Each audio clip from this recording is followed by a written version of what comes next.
మీ పేరు? రామాదేవి అండి. ఏం చేస్తుంటారు? ఈ ములక్కాయలు అమ్ముతున్నా, మామిడికాయలు అమ్ముకుంటున్నా. మా ఆయన రాడ్బెండి పని చేస్తాడండి. 5 సంవత్సరాలు జగన్ ఎక్కిన కాడి నుంచి కూడా పనులు లేక ఇంట్లో జరక్క బాగా బాధలు పడుతున్నాం. అసలేమి బాగా ఇబ్బందులు పడతాం. మాకు పొలాలు లేవు.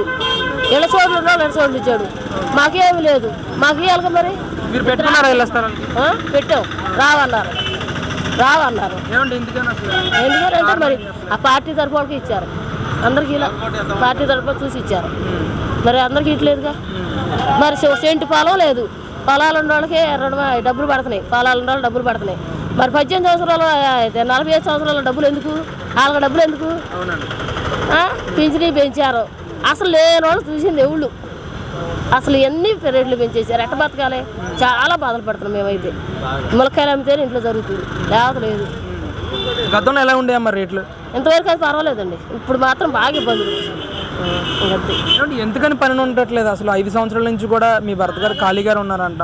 ఇబ్బంది బాగా. ఖాళీగా అంటే రేట్లు పెరిగిపోయినాయి. ఇల్లు కట్టేవాళ్ళు లేరు, పొలాలు రేట్లు లేవు. ఏం చేస్తారు? కొనేవాళ్ళు లేరు. రేట్లు తక్కువ అడుగుతున్నారు. అమ్ముదామన్నా కూడా ఇల్లు కడతలు అసలు లేదని బాగా ఇబ్బంది పడుతున్నారు. అంటే సంక్షేమ కార్యక్రమాలు ఏమీ అందట్లేదా మీకు అసలు?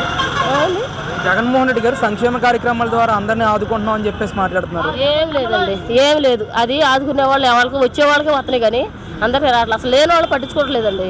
బాగా ఇబ్బంది పడిపోతున్నాం మేము. ఇప్పుడు మా ఆయన రాడిపోయిన 10 మంది చెవిచ్చేవాడు, 10 మందిని బతికిచ్చాం మేము. ఆయనకి అసలు ఆ కూలి కానీ కూలి దొరుకుతుంది. ఆడ ఎక్కడైనా విజయవాడ ఏంటి, నొన్న ఏంటి, ఎక్కడికి వెళ్ళి కూలిపోలేదు. పని చేసి కూడా బతుకుతానికి అవకాశం లేదు అసలు. ఎట్ట బతకాలి మరి? ఎవరిని అడగాలి? రేట్లు పెరిగిపోయినాయి. ఏం కొంటాకి వెళ్ళలేదు. మళ్ళీ నాకు ఓటేయండి, రెండోసారి నన్ను గెలిపించండి అని కూడా అడుగుతా ఉన్నారు. మరి ఈసారి ఎలా ఉంటుంది అంటారు పోటీ? ఈసారి మాత్రం కష్టమే ఈసారి మాత్రం. ఎందుకంటే పూర్తి లేని వాళ్ళు కూడా చూసుకుంటే ఇప్పుడు 45 సంవత్సరాల వాళ్ళకి ఎందుకు కష్టపడుకుంటారు? వాళ్ళు కూడా పొలాలు ఉన్నాయి. వాళ్ళకి కూడా ఏం లేని వాళ్ళు చూడండి న్యాయంగా. ఎందుకు అనవసరంగా లేని వాళ్ళు బతుకులు మామూలు కొంటల్లా. ఇవాళ నేను కాయలు అమ్ముకొస్తే మాకు జరుగుతుంది, లేకపోతే జరుగుతుందా? డాకరాలు కట్టుకోవాలి. ఇక అదే డాక్రా డబ్బులు తప్ప నాకు 1 రూపాయి రావాలా. ఆపరేషన్ చేసుకున్న 70,000 రూపాయలు అయినాయి. ఆ హాస్పిటల్లో కాగితాలన్నీ సంతకాలు పూర్తి అవ్వలేదని కాగితాలు పైకి పంపించినవి కూడా వచ్చినాయి. నాకేం లేదు. ఇప్పుడు అప్పులు చేసి కూర్చున్నావు. ఎట్ట బతకాలి? భయం వేసిపోతుంది. ఏంటమ్మా మరి వచ్చే ఎలక్షన్లో ఎవరు గెలిస్తే వ్యక్తిగతంగా మీకు బాగుంటుందని మీరు భావిస్తున్నారు అసలు? చంద్రబాబు గారు గెలిస్తేనే ఆయన రేట్లు తగ్గుతాయి.